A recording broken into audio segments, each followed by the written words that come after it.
It's like you got to just pick a lane. And the thing is every one of those work. They all work. They all work. There's people making money doing But you it. have to stick with it and be consistent and persistent or it won't work. And it's, human nature, it's just that shiny object syndrome. Sure. I see it all the time. It's like, oh, this sounds awesome, I'm gonna do it. And when you don't get an immediate paycheck or get a deal, and it's hard to see the progress you're making early on. Yeah. But I promise you're making progress. Right. I'm not a guru, I don't sell a course. I teach people and train them how to find deals because it increases my deal flow. Yeah, and you partner And up then on them. we partner and we make money together. Welcome to You Are Not Normal podcast with TONYMONT. I got a special guest today. One good thing about having a podcast is you get to learn from your guests as well. I got a special guest that I only met, a few weeks ago? A few weeks ago, yeah. Right, in person, and known about him for a while. But he does something that I do not do and don't know a ton about. So this is gonna be as informative to me as it is for you, the viewer, and that's why I'm so excited to have Mr. Trent Ellingford. I knew I was gonna mess it up. I said I was gonna mess it up. Sorry. I want to say Ford, but it's Ford, Ellingford. You're not the only everybody kind of defaults to Ford, even though it's spelled with an O. Yeah. It's Ford, but yeah. Yeah. Well, welcome in, man. Thanks for coming by. Yeah. Good to be So here. you're into commercial wholesaling. Yeah, right? 100% commercial. Yeah. So, mostly everybody I know that's in wholesaling is doing residential. That's everything that's taught. It seems like it's probably a little easier to get into than commercial, but you can argue that fact maybe. But all the time, on my coaching calls or even in my DMs, people will send me a commercial building to run comps for them. And I'm like, this is not the same as residential real estate. You can't just look on Zillow and figure out what this commercial space is worth, right? There's so many ins and outs of it. And it's such a unique and very profitable product, but you got to know what you're doing. You can't just blindly lock up commercial contracts, right? So why don't you give us a quick rundown on the commercial wholesale space? Yeah, you hit a couple things right on the nose. It is different, and residential is a lower barrier of entry for sure. And not here to knock on residential at all. It's a great place, I think, for people to start or stay. There are people that crush it. But the lowest barrier of entry will always have the most people in it. Of course. Right? And then it's going to pay the least for that reason. And so commercial, you do have to level up a little bit, but it shouldn't be intimidating. What I love about it is it's all numbers based. Right. You just you make the numbers work, and it works for the seller, it works for the buyer, and you have a deal. So commercial. Well, that's interesting. Sorry to cut you off. It's interesting you say that because when I'm teaching how to underwrite a fix and flip property on a residential wholesale side, when you have a seller on the phone, you're running comps. There is all these guesses in a formula too. You're trying to guess what the after repair value is. You're trying to guess what the rehab cost is going to be. You're kind of guessing what your buyers are paying at, what percentage of that ARV. So your numbers can be off as you're running comps on residential, especially on older properties when it's not in a cookie cutter neighborhood. But it's an interesting point you just said about commercial because it's basically a spreadsheet, right? You just got to know what you're looking at. Yeah, absolutely. And then once you get into DD, it's you or the buyer verifying that those numbers aren't fluff and they're actual, verifying with deposits or IRS tax returns, et cetera. But it's the numbers and it's the spreadsheet. And that's what I like about it. It's, I'm not trying to guess what it's going to sell for in the future. We buy on actuals. Our buyers buy on actuals, but they're also looking at pro forma, right? So are there inefficiencies? Because value is not based on comps, it's based on income. And so the more income it generates, the more it's worth, backed into a cap rate. If some of your viewers know what cap rates are, if you don't, it's just the capitalization rate of return on that property. And there's other things that you look at, but I like to keep things simple, man. I really do. I just back into super simple numbers. I'll just give you an example. If I see a property, depending on the asset, I also know about where the expenses should be. And it's really damn close. So if a property is bringing in $1 million a year gross operating income, and I know that their expenses should be about 40%, then I know their NOI, their net operating income, is $600,000. And if I know I can dispo that at a 10 cap, that's $6 million. So I need to get it for 5.5. right? So I have my spread on it. And so I've made offers just based off Just of that like math. that. Like, how long would it take you to even make that offer then if you're on the phone with somebody? Not long at all. I like them to give me their number first, you know? And I don't be like fully transparent. I don't make those calls anymore, Yeah, right? When I first yeah. started, but now I have people like within my deal partners, my deal finders making those calls. And then I have a small internal team that makes those calls. So they do it a little bit differently. They separate themselves like, hey, I'm not the decision maker. I was just asked to call. These are the questions I need to ask. And so that they can get a number. If I call them, it's gonna be like, well, you called me, make me an offer, Right. So I'm like, okay, well, just give me an idea. Like, what did you gross last year? $1 million. Okay, so what do you think you're gonna do this year? Probably about the same. And I'm like, okay, well, based on that, I'd probably come in around 5.1. You know, I'm gonna anchor it Low ball a lower. little bit. And then they're gonna tell me to go pound sand, but then I'm at least gonna hear what their number is, right? Right. They're like, no, there's no way. I would no way I'd let this go for less than 7 million. Right. Okay, well, I'm just making that statement based off of the information you gave me. Yeah, It's now like let's very, very dig into the little. numbers, right? If you're not opposed to sharing your P&Ls, your T12s, I'll sign an NDA, whatever you want me to sign, but that way I can have my underwriting team underwrite it, and then I'll come back with a real offer. Yeah. So like because we were talking about right before we started filming, where there's a lot of noise out there. I mean, right now about all real estate, kind of the tariffs and all that, and the economy. But for the last couple of years, you've been hearing, oh, commercial's dead because of interest rates, because of loans being made due on arms and all this stuff. And I don't know much about it. I just keep hearing all this, but I'm smart enough to know there's a lot of different products in commercial real estate. And maybe if apartment buildings are maybe not the best asset right now because cap rates are too low and you can't make any money on them, there's got to be other commercial properties that are doing really well right now. Yeah, and I see it in my comments, I see it in DMs too, and it's just, first of all, it's just fucking stupid. Yeah. It's stupid. Like, it's like saying residential's dead. People are gonna stop buying houses. Yeah. Like, that's not gonna happen. And you gotta take a look at your commercial buyers.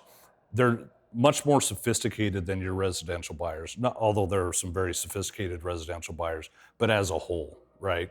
Because a lot of buyers are just homeowners, or you have your fix and flippers or whatever it may be. So are you talking like syndicates or big corporations? Of course you have your funds, and then you have your family offices, but you also have like your private equity guys and your syndicates for sure. And so I explain it this way. Like, if a fix and flipper is trying to flip 4 or 5 houses a year, that's how they make their money.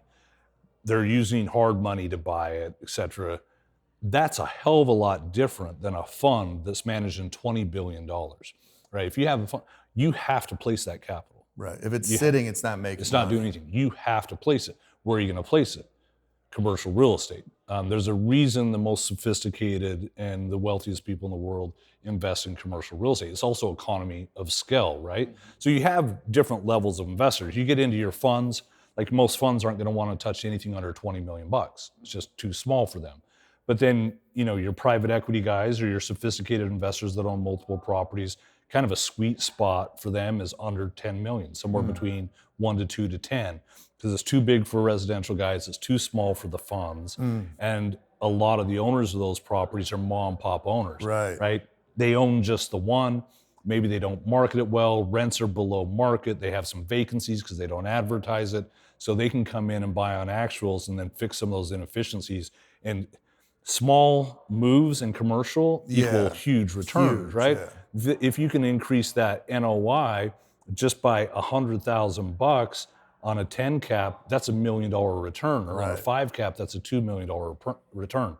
So, long answer to your question, like coming back, all commercial, we're going to see ebbs and flows. And so you do have to be adaptable, and end buyers and investors all have different goals, right? Some just want to place capital and they're playing it long term. They don't mind a 5 cap on an apartment complex, especially if it's Class A. They'll maybe do 4.5 in Old Town Scottsdale. Right.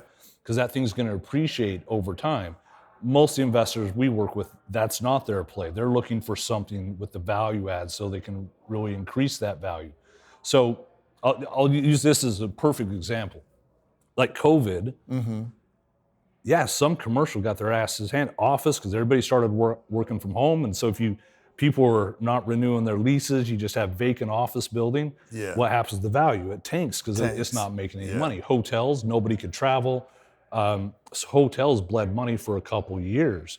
In fact, the title company I worked with, we looked at the defaults on the mortgages on the hotels here in AZ. It'd blow your mind. Yeah. Almost all of them were in default. That's nuts.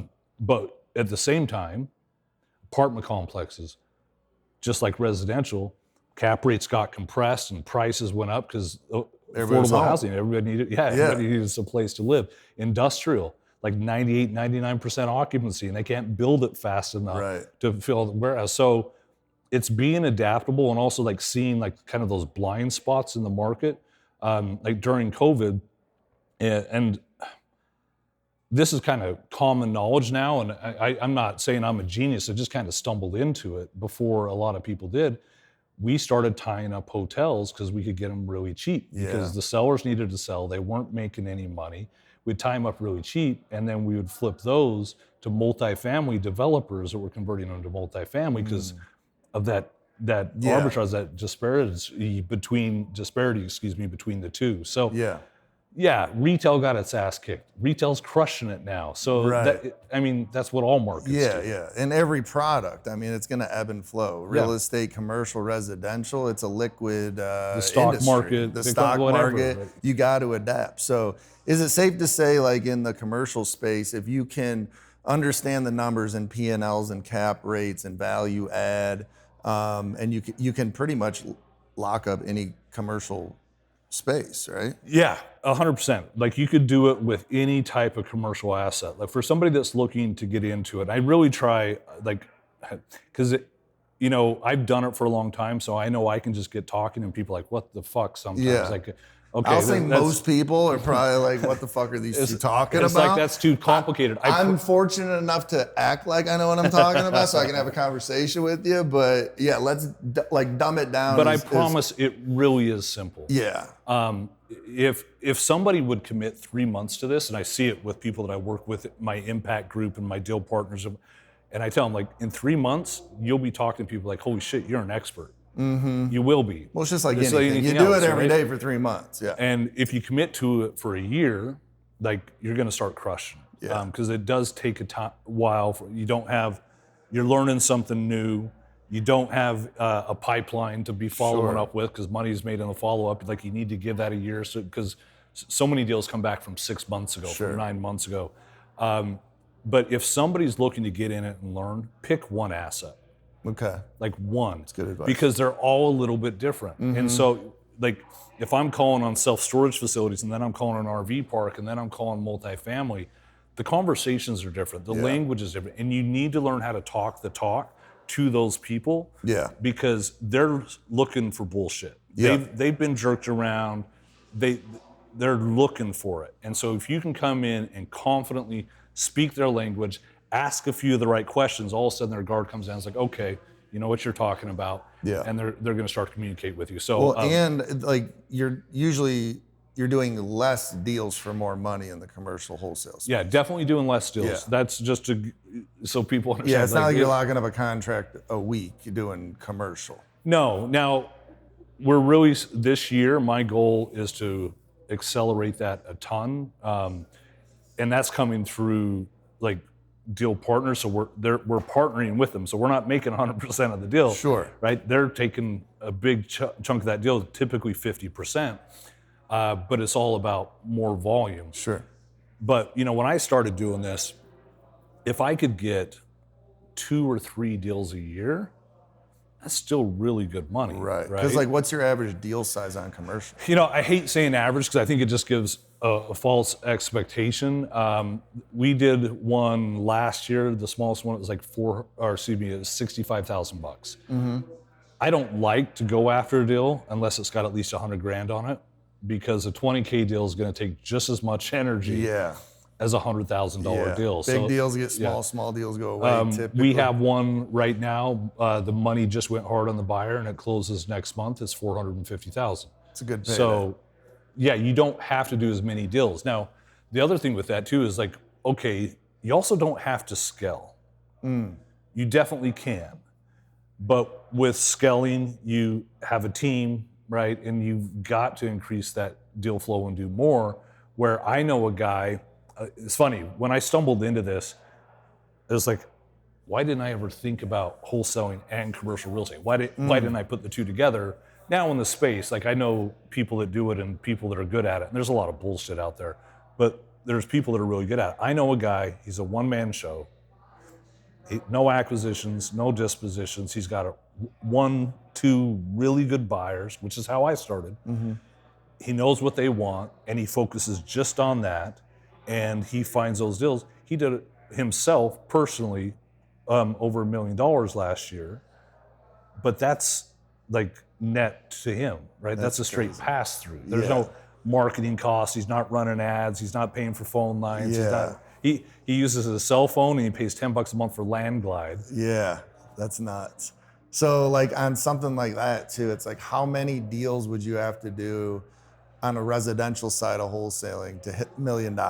Like I'm sure he's working way less than somebody trying to do 100 wholesale deals to make $1 million. That's kind of my whole thing is like less deals for more money. Like I'm not, yes, I'm trying to do more than we're always trying to do more than we're currently doing. I'm not trying to do as many deals as residential guys. Like the amount of deals you guys do, like it's a lot. It's crazy. Well, and it's just a lot of work. You need a team. And as you build a team, marketing goes up. I mean, there's a lot that goes into it, but that's, like you said earlier, it's the low barrier of entry to get into it. So there's more competition. I mean, that's just what it brings. You know, and commercial is not for everybody, and that's okay because it's also, it's a longer deal cycle. Yes. How long does it typically take? At least 90 days. Yeah. That's what you need to plan on. And it might get kicked a little bit longer. And the biggest reason for that is due diligence. Okay. What are the main things in due diligence that like have to get done, the most important, and something that could fuck up a deal? Well, I can show our due diligence list is extensive. It's crazy, yeah. So we have a short due diligence list that we do before we go to contract. And then once we go to contract, it's extensive. And it's gotten bigger the more buyers we work with because all of a sudden they ask for something different, right? And is it mostly like financial due diligence they're looking for? Most of it is financial. Okay. Yes. Because somebody could say I could make a P&L on my laptop. Yeah. Doesn't mean that's real. Right. And you don't have the same laws and protection in commercial that you do in residential, because residential, they're protecting the homeowner. Yeah. In commercial real estate, it's a little bit more, hey, if you're sophisticated enough to be buying this $20 million building, you should know what the fuck you're doing. Right. And so you're verifying those P&Ls with the T12s, with the tax returns, with bank deposits, walking the property, sometimes walking it multiple times. You also need like a phase one, which is an environmental study, make sure that the ground's not contaminated, surveys. There's a lot that goes into that. So my buyer's probably going to ask me for 60 days due diligence, maybe 45. So I better, and I got to find the buyer too. Yeah, right? So I need time to market it. So our contracts are typically 60 days DD with a 30-day extension. Sometimes we'll build even two. You know, each deal is a little bit different than what. And then another 30 days after for COE. Okay. We are also, this needs to be in the contract. Due diligence does not start until we've received all the DD items that we request. That's a good little nugget. Yeah, if they get it in a day or two, awesome. If it takes them 30 days to get us everything, our clock's not ticking. Yeah, that's so important. Time will kill the deals. Yeah, and we do the same on the residential side where it's like, hey, our DD period doesn't start until we get access and photos and everything like that, because sellers would drag their feet. I'm sure sellers of commercial will drag their feet, and you don't want to run out of time on the deal. So I got a couple questions. Are you doing all of this like virtually over the phone? Are you setting meetings and meeting these people in person? It's all virtual over the phone. Okay, that is surprising to me, because I would think like a multi-million-dollar asset, you would have to meet that seller in Yeah, person. you'd be surprised. Obviously, nothing beats face-to-face, right? Mm-hmm. Knee to knee. That's going to be the best, but you can't really do that at scale. Mm-hmm. The next best thing is the phone. Yeah. And so that's where we Can do it. lock up deals over the phone, multi-million-dollar deals over Yeah, the phone. absolutely. It's crazy. And then as you're, getting these leads in and you're talking to the sellers of these commercial spaces, do they always have like a tenant in there or a business in there? Or is it No, like, there are what I call dead assets. They're vacant, so they're not income producing. So valuing those is definitely a little bit different. We look at it on a price per square foot basis, and what other properties are trading for, replacement value. So for example, like a self-storage facility, if it was vacant but in decent shape, I don't know, owner died, left it to the kids didn't want it, people just moved out, sat there? whatever, it's Yeah. just sitting there. We're going to look at it, okay, it would probably take 45 to 50 bucks a foot to build that, not counting the land cost. Mm-hmm. So we got to get it less than that, Mm. for this to be a deal for somebody. Most of the stuff though, like I don't do the vacant stuff. Yeah. I'm taking, because I'm a wholesaler, right? So I'm trying to cast the widest net, and most buyers want their capital making money day one. They want it to Mm-hmm. cash flow. If I'm going to put down $4 million, I want it to cash flow. I don't want to be bleeding Yeah. money on it. That's a good point. And yeah. so that's what we focus on, is something that's already performing. Yeah. Because they're buying at what its value is now with what it's Correct. rented out, basically. Like, hey, it's an RV park. It's got 100 pads on it. It's meticulous, very well taken care of. It's in a great spot, but it's got room to add another 50 sites. That's great. Like a buyer's going to love that, because they got something. They're buying off of actuals. They can come in. So they buy off of actuals. They're making a return on their investment right off the rip, and then they have a bunch of value add to it, where they can, whether it's a syndicate, a fund, or a private investor, it's like they can invest more and build the more pads, and now they're cash flowing like crazy, right? Yep, exactly. So what is the best, or let me ask a different question. Like in commercial real estate, what is the number one product that you're wholesaling? Hey, I'm laughing because it's kind of funny. If you'd asked me that question a year ago or 2 years ago, it'd be different than today. When I started, it evolved, and when COVID hit, I got really heavy in hotels. Mm-hmm. And here local, in Arizona, it was just me. And I was just working with a couple buyers that were converting to multifamily. So that was my focus. Coming out of COVID, I started to dig really heavy into self-storage. Mm-hmm. It's really cool because I've got to learn all these different assets too. And so I got really heavy into self-storage. And then I met a gentleman a couple years ago. He's the guy that I just told you that it's just one-man show, and he did a little over $1 million last year. He reached out to me through Instagram. We just started talking.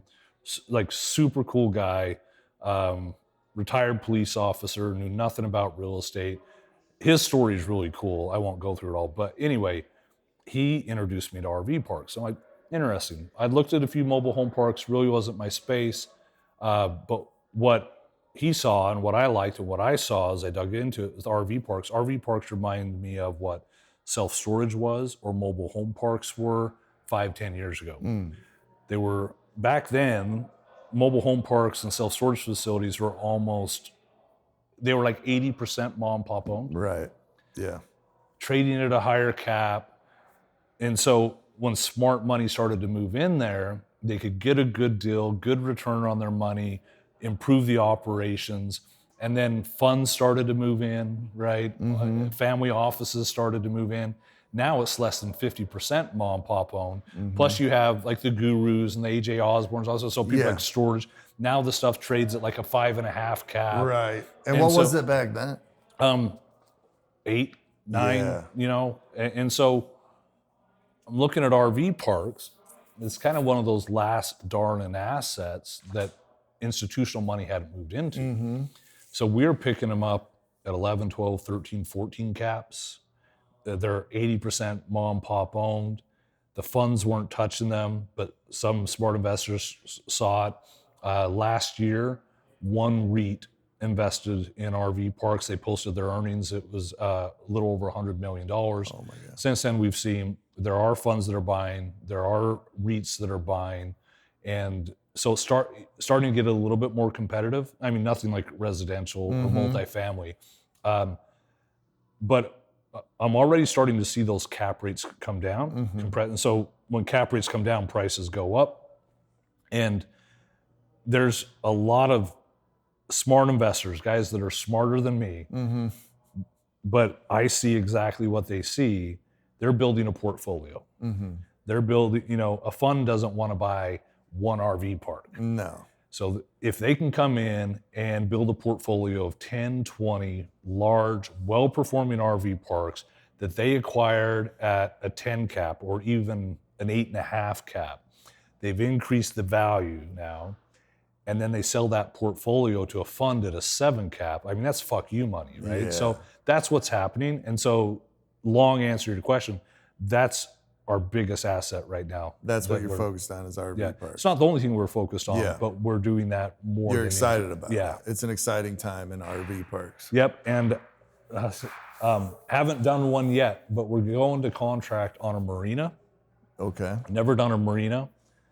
And I'm getting a little excited about it as I look at it more too, because marinas remind me of RV parks. Yeah, I mean, it's the RV parks of the water. Exactly. So, yeah, it's exactly the same thing, just in the water. I used to live in Pacific Beach in San Diego for a long time. There's a RV park / marina called Campland there. Okay. And ever since, I mean, I moved to San Diego in 2008. But I remember ever since then, and still to this day, I mean, that place is just rented around the clock. It takes years to get a slip in the marina. And if you don't book, your spot at the RV park in the summertime, 6 months to a year before, you're not getting a spot in July. And I remember even in 2008, I was just looking at this place. I'm like, God, a family owns this thing and is just cash cow. Just killing it. Yeah. It's just unbelievable. And so, it's getting those owners, because I have people ask me, well, so what type of buyers are you looking for? Are you looking for somebody in distress No. Like, first of all, we just call everybody. Sure. Because there's probably not a shit ton of data when you're looking at commercial, right? I mean, do you know how many RV parks are in the country? It's close to, I believe, 50,000, right around 50,000. So 50,000, but like when you're looking at, compared to like residential wholesaling, if you have five cold callers, you're sending them 10,000 records a month. That's 50,000 records a month. No, exactly. And there's only 50,000. So I've had that conversation. RV I was talking to a really high-level residential wholesaler and said, okay, I'm going to do this. Just tell me where to focus. I'll pull the files, and I need the data. And his guys, they were calling 50,000 records a month. And I said, well, there's only like 50,000 storage facilities nationwide. So I'm like, you can't treat it just like your residential. Sure. But you don't have to go through as much data to find a deal either. If you have, let's say 200-300 files and you work that hard, you should find a contract in there. Got it. The motivation's different. They don't have to sell. It's typically the best avatar. They're different, but the best avatar is they're 70, they're 80. Ready to retire. They've had it forever, and they're like, we've kind of talked about maybe it's time to sell. Yeah, we're open to it. Make us an offer. Got it. So that's it. It's not this urgent motivation like you're looking for in residential. Yeah, they don't have a bad tenant who's trashing the place and they just got a divorce. They're like, F this, I'm out of here. Yeah. So I tell people, if you're gonna do it, like, pick one market to start with. You can definitely start to go broader. Get, some data, get some files, and then just, let's say you have 500. Just pound that. Because if you then like, okay, I'm in Dallas, but now I'm gonna go to Nashville, and now I'm gonna hit Jacksonville, your follow-up's not gonna be there, right? Because it's gonna be harder to get a hold of these people in most cases than it is a homeowner. Yeah, that's a good point. And are you noticing, like, I mean, we deal with this on the dispo side when we're looking for investors, where like everything's in an LLC, right? Yep. So now it's even harder to get a hold of the buyers because they're do everything through Delaware or Montana or whatever, and you're trying to find out who really owns this LLC, and you got to dig and be a sleuth about it. Is it kind of similar when you're looking for sellers of these things? Yeah, it is. Yeah. And those extra kind of obstacles weeds people out. So, if you're willing to do it, that's where you get the big paydays. Because what I always tell my guys, I'm like, hey, if this guy is this hard to get a hold of, nobody's talking to this guy. So, let's get a hold of him. Yeah, let's get a hold of him. And so the asset. Let's hire a private investigator. investigator. The asset can change that too, right? Multifamily is going to be more difficult. It might be an LLC behind an LLC, and where like an RV park owner, I always tell my guys, just call the park first. Right. Let's not skip trace it. Let's just call. Let's get the low-hanging fruit, because a lot of times they're working there. They're living there. I own an RV. I love to RV and camp, and I go out to the desert all the time. So I've been to 1 million RV parks. And I would say like half the time I pull into a park, it's the owner that is staying right there that's taking care of it. Like they're on the property. Yeah, a lot of times it's a passion project, and they love it, and they bought it because they liked the RV and thought, wouldn't it be cool if we had it? Like they're a little older. They're just enjoying life. Yeah. That's amazing. So how did you, let's like take a step back too, because it's like, first of all, you just said, get a data set, and you got to call this many hundred files, and you got to follow up, and you got to grind to get a hold of them. But they should absolutely, partner up with somebody like you to even learn how to run these numbers and talk to these sellers, right? It's not like anybody can just be like, okay, I'm just going to go get into commercial, and I'll just figure it out off a TikTok video. I'd never tell somebody that they couldn't figure it out on their own, because I figured it out. Sure. Right? But what's the time value, the value of your time? Yeah. And what I do think is most people will quit before they figure it out. Sure. For sure. That's with anything. That's a reality, right? So, when I started like my deal partner group program, that actually just happened organically.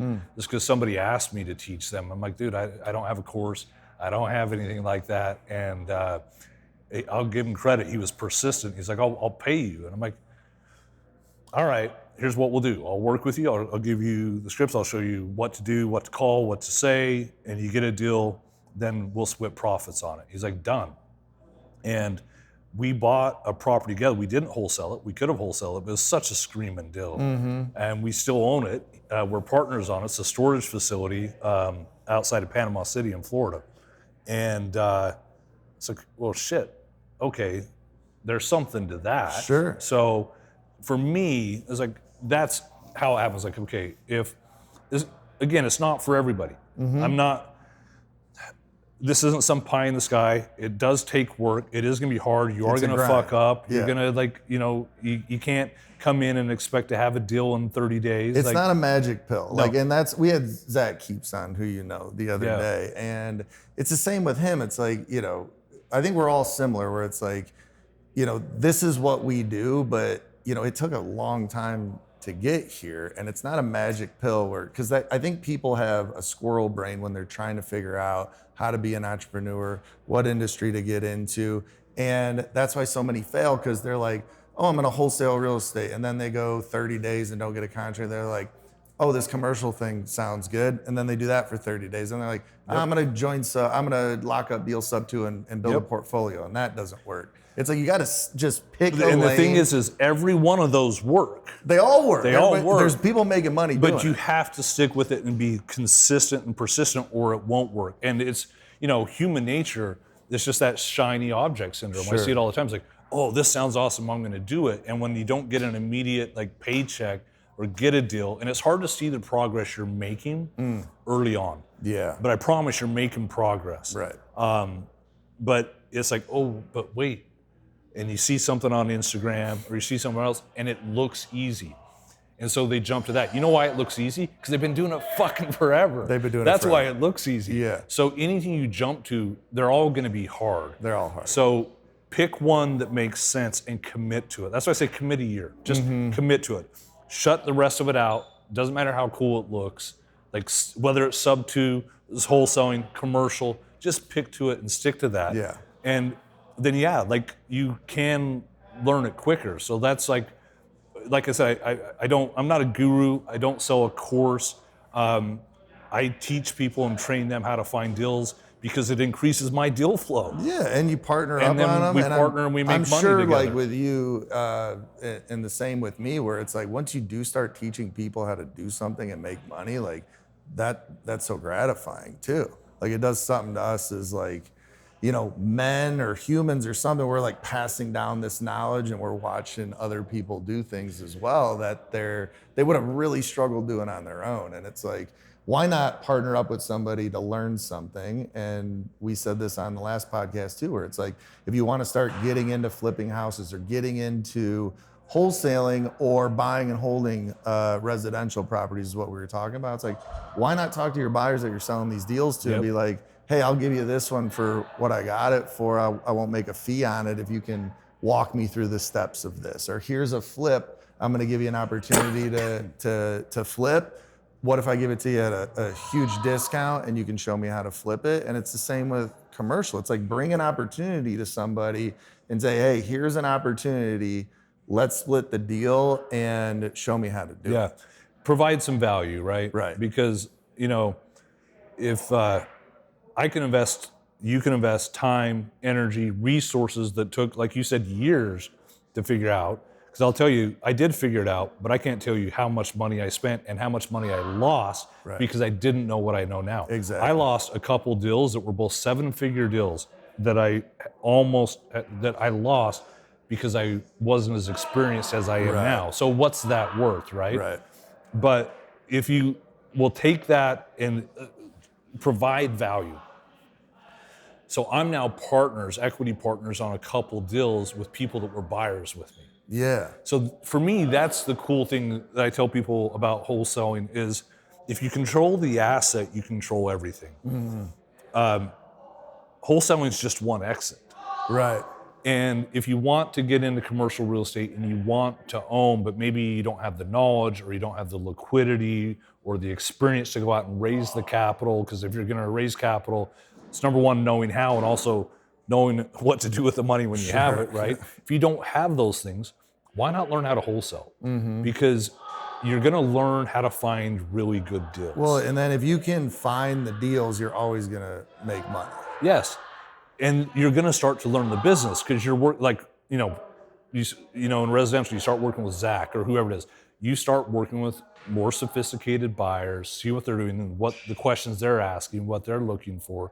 And so you can only learn so much from videos. You got to get, You got to do it. You can't learn how to swim by watching people swim. You got to get in the pool. You got to do it. Yeah. And you're going to learn so much more. And then fast forward, you build these relationships. You give your buyers deals that make you money, but you don't try and squeeze every penny out of it. You leave a lot of meat on it for them because I want them to come back and buy more from me and buy more from me.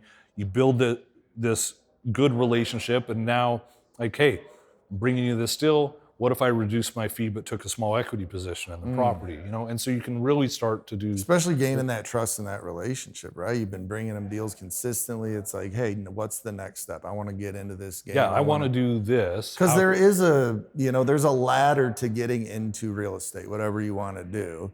And I think the most natural progression is direct to seller, marketing and acquisitions. You're getting deals. Now you have something of value and you can make money on it, wholesaling it for a while, get that cash coming in, build the relationships.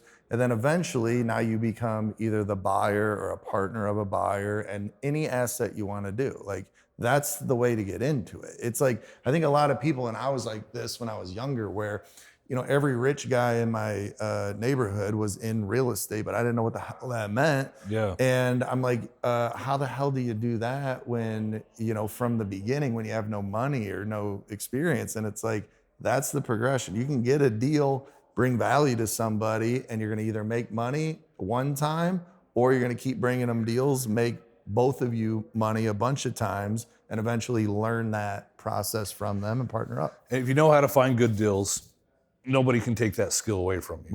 Right. And then you are in control. And so you can wholesale, build your liquidity. you see a screaming deal, now you have the cash that you want to put into it, or you want to partner with somebody else, or you've negotiated like great terms on a seller carry. Mm-hmm. You're like, shit, I only got to put $100,000 down. They're going to carry this at 3.5% on a 10-year term, and it's going to cash flow, $10,000 a month. I'm in. How I'm going much to keep stuff it. are you getting on terms and seller finance? I used to say about 50% of the deals. Right now, it's less than that for whatever reason. The refreshing thing about commercial is it is very common. Well, is Most it are, common because these are mom and pops that have owned this for a really long time? Maybe their books aren't perfect. Maybe the P&L isn't perfect. Maybe they want a certain number. And it's like, well, on paper, because that's how these things are bought, on paper, this doesn't really pan out at this price. But if you give me terms, it does. yeah, because you can have price or you can have terms. Right. And so that is one of the reasons. Maybe it's they haven't kept great books. Do they have debt on it? And if they do, then is that assumable? Mm-hmm. If it's not, then we can look at like an equity interest buyout and get really creative. But the reason seller financing is pretty common in commercial real estate is, well, a couple different reasons. But one of them is you have sophisticated sellers that want it. They don't want the huge tax implication. Yeah. They own multiple properties. They don't need all the money today. And they'll carry the paper and get a good return on their dollar. The mom and pop owners, it's a little bit different. A lot of times they need to be educated and understand it because they're a little scared of it. They've heard of it, but they don't fully understand it. And I've had people flat out tell me, no, we're not interested in seller financing. We always submit a seller financing offer, always. We'll do a 2-option LOI at a minimum, sometimes a 3. Cash offer, if I know that our price is 4.7, that's the max we can pay cash. I'll come in with a cash offer at like 4.3, seller finance offer at 4.7, and then I'll break it down in an email, all the benefits for them. You're going to get, let's say we're putting 20% down or 10% You keep down. that no matter So what. you're going to get $470,000 cash today. So that trip you've been wanting to take, that new boat you wanted to buy, go do it. Like, go enjoy retirement. We're going to give you $500,000 today. You're also going to get a check in the mail every single month for X amount of dollars. That's mailbox money. You don't have to do anything for it. And at the end of 5 years, you're going to get you're also getting, I'm showing them they're getting like several $100,000 more on the purchase price than the cash. And then at the end of that, you're going to make an additional $500,000 in interest, or sometimes it's $1 million in interest. Yeah.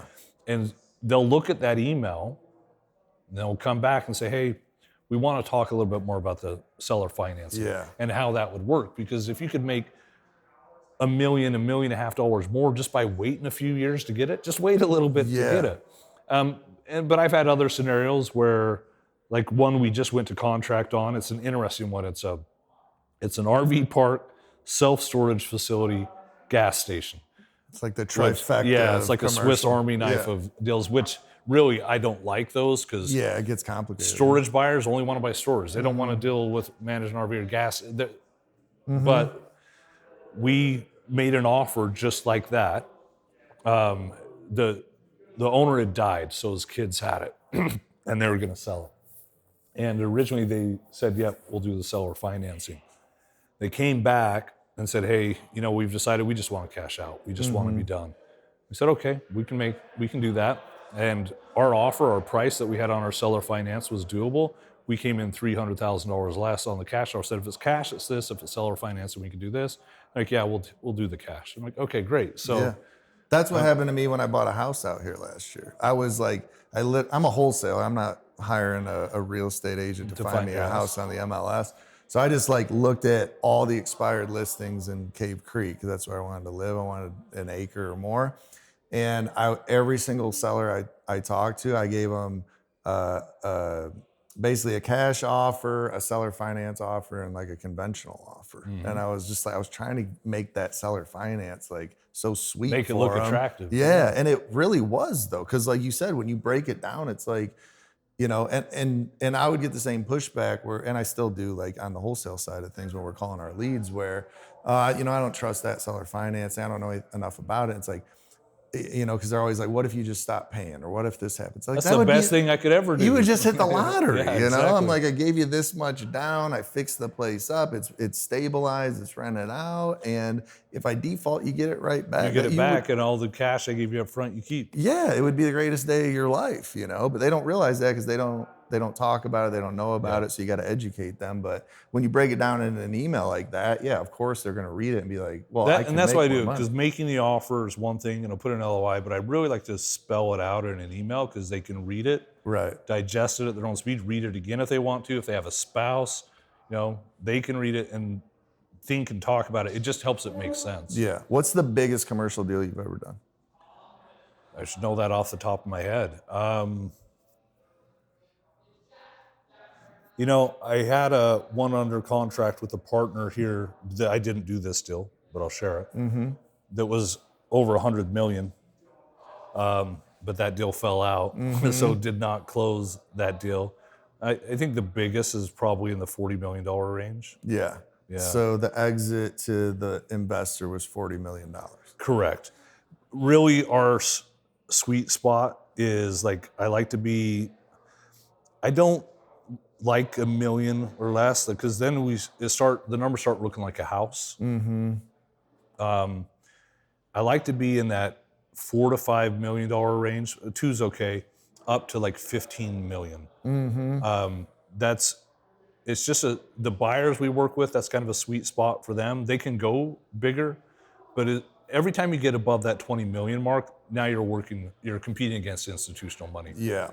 So like, I think the most expensive house I've ever dispoed was like 900 grand, right? And I made $160,000 as an assignment fee on that deal. That's awesome. We were looking at our old CRM yesterday. I think we did 9 or 10 six-figure deals in 3 years, and they were just interesting deals, sellers super motivated, and we were fortunate to do that. But like in like the commercial space, like, do you know what your biggest assignment fee was or what an average is?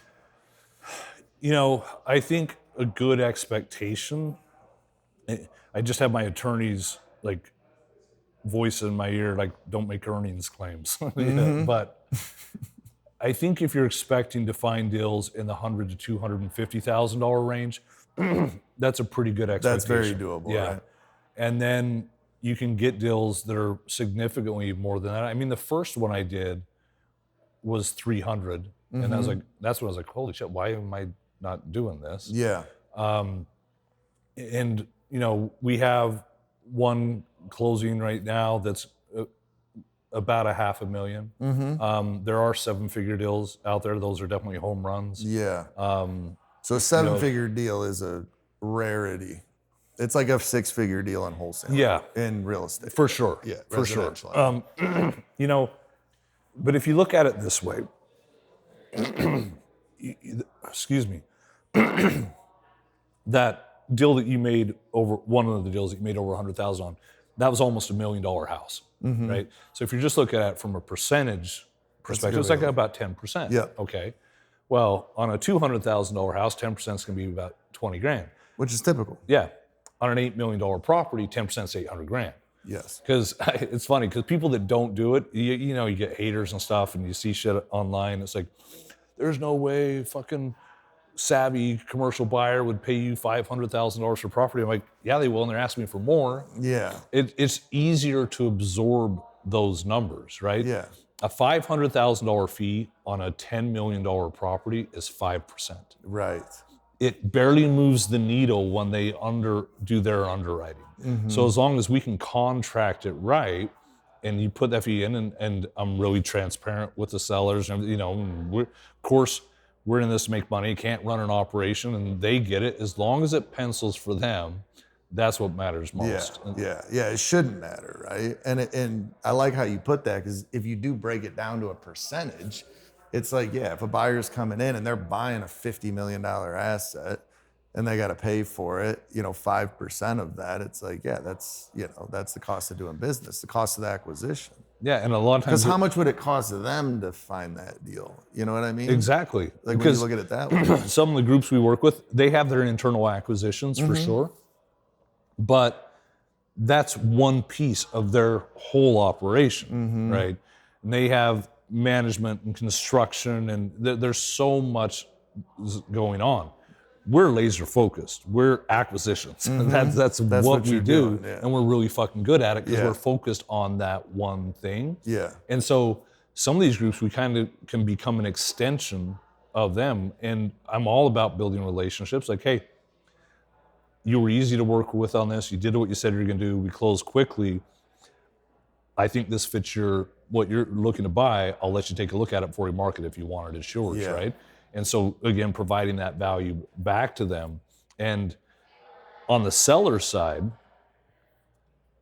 what are they going to pay a broker to list it and sell it too? Exactly. Yeah. So there's a lot of things we do to negotiate and get it to the price that we need to, and we don't always get it.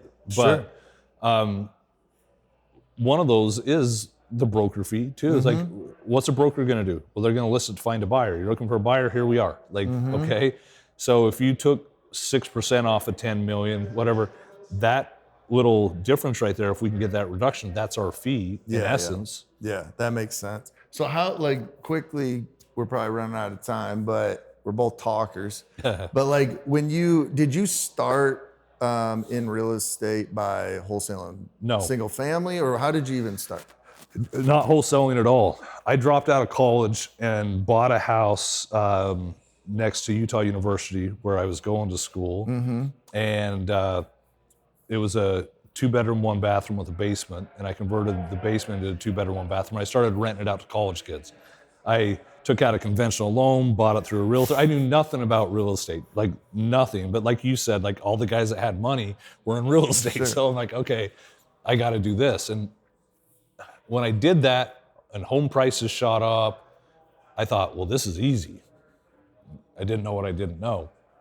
And so I bought another one, and then I invested in a large development, and then the recession hit 2008. And So you learned that lesson early. Yes. In your career. Yeah. I always say you pay for education one way or another, right? And Exactly. so you can pay for the fast track and the help from somebody who's been through it, or you'll eventually go through it. Yeah, and 100%. And it's not cheap. No, it ain't. So coming out of that, I stayed in that lane, but I really kind of took my foot off the gas too. And I got a job in corporate America, was making really good money, was single. And so I was just, I was just partying, having a good time. Yeah. Like I traveled a ton and just, thought, okay, this is great. This will never change. And then I got married, had kids, hated being gone because I was traveling all the time, wanted to be home with them. I was like, all right, I got to do something different. I got to get back into real estate. And so as I made that transition, I was actually introduced to a guy here in Phoenix, and I flew out here, and he walked me through his model, and he was investing in commercial real estate, primarily office that was single tenant, and he'd convert it to multi-tenant. So like, just a small space like this, cut it into 10, kind of a boutique WeWork. Yeah. And give it a really nice facade. So it was a nice place to work, a nice place you could invite clients over. But instead of having to pay $3,500 a month to rent the space, you could pay $600 a month and have 100, 200 square feet. Well, in doing that, again, you're doubling the income, so you're doubling the value of the property. And he walked me through multiple of those that he'd done. I'm like, this is not more difficult than what I'm doing in residential, but it makes so much more money. Like I've been playing in the kiddie pool. I need to do this. And so we started to work together on a couple things and talking about, like pay somebody to learn from them. Like fast track it. Yeah. I'm like, I went back and told my wife, I'm like, I need to do this because I had wholesaled the house, not because I was a wholesaler, but just because it didn't fit what I wanted to buy. So I understood it, but I did not like professional residential wholesalers that have all their systems. It was nothing like that. So I convinced my wife, I'm like, let's just move to Arizona for a year. Where were you at, Utah? Salt Lake City. Yeah. Yep. I love Salt Lake City. Yeah, I love Salt Lake City too. Phoenix is home now though. But if you ask my wife, we were moving here for a 1-year vacation. I'm like, it's an easy flight home to see family and stuff. And we moved here. We fell in love with the desert. We're still here. We go back to Salt Lake now, but like, after a while, we're like, all right, time to go home. Yeah. So anyway, came here, and then I was partnered with him. Do you know John Troutman? Yes. Yeah. So it was John. I was with John. Had an office space, large office space that was under contract. And then he and one other partner that we had on that found something else they liked better. And so we're going to let it fall out of escrow. And I was like, but this is still a deal. Like, I mean, this is a deal for somebody. And it was like, well, we've got 1 week before the money goes hard. And so I put my head down, and within that week I found a buyer, and we took it to contract and assigned that contract. And then that's when I was like, wholesaling commercial, like nobody talks about this. Yeah. And so for me at that point, it's like, all right, can I duplicate that? Can I systemize it and really turn it into a business? And then that was the start of it. Yeah. What year was that?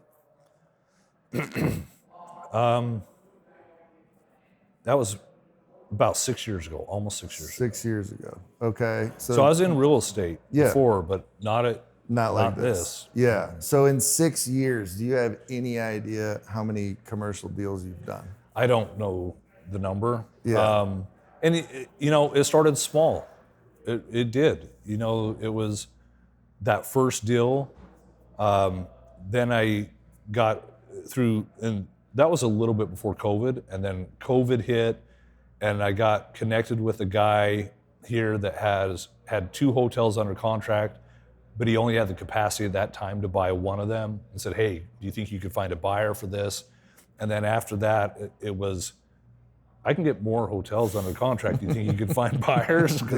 And so well, it just kind of like you're stumbling into these like assets, and then you're like, well, shit, this worked. I'll do it. And that's it. And a bunch more time. I know more than I was going to say probably should. That's not true. I need to know, but I know a shitload about how to look and analyze and view hotels. Yeah, that's I've done it for a long time. So, yeah, overall number, I don't know, but it's growing.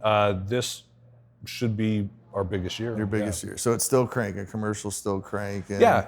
Look, things ebb and flow always, but it's interesting. Some of the buyers we have right now, they're very aggressively buying, not carelessly. It's got to fit their buy box. The numbers need to make sense. It needs to be in the right markets. And that's what I see is, tertiary markets probably are going to be a no-go for your bigger investors. And it needs to make sense. But they're buying. Yeah, well, that's what I tell people all the time in the wholesale, in residential right now. It's like a good deal will sell in one day right now. It's like the deals that are iffy, those are tougher to sell right now because there's more risk, the interest rates, the market, this, days on market on stuff. People don't want to take huge risk on the residential side, I'm seeing, but if you get a good deal that fits somebody's buy box perfectly and the numbers just make sense, I mean, they're buying. They're gonna buy it's not like just because the market gets a little stagnant or interest rates go up or things happen that these people that are buyers of real estate, whether it's commercial or residential, just stop working. Like they still got to work. They still got to do deals. They just get a little more laser focused. Yeah. Not even really, I mean, maybe conservative, you could say, where it's just like, hey, I'm just going to go back to not taking a huge risk. I know this product, I know this buy box, and I know I can make money on it, so I'm just going to stick to this. Yeah, I would say it's the same. Yeah. Because before interest rates spiked, storage, things of that nature, you could sell it anywhere Flying off the shelf. At crazy low cap rates, and then interest rates go up, and it's like, okay, prices have to adjust, but also, I think that market is just a little too risky. We want a higher population. We want to see the job growth. And so, it tightens up, but the buying doesn't stop. It doesn't. It can't. No. Like if you don't just stop doing what you're doing because the market gets a little tough. You just get more dialed in. You adjust and pivot. So, well, where can people find you? Instagram, YouTube?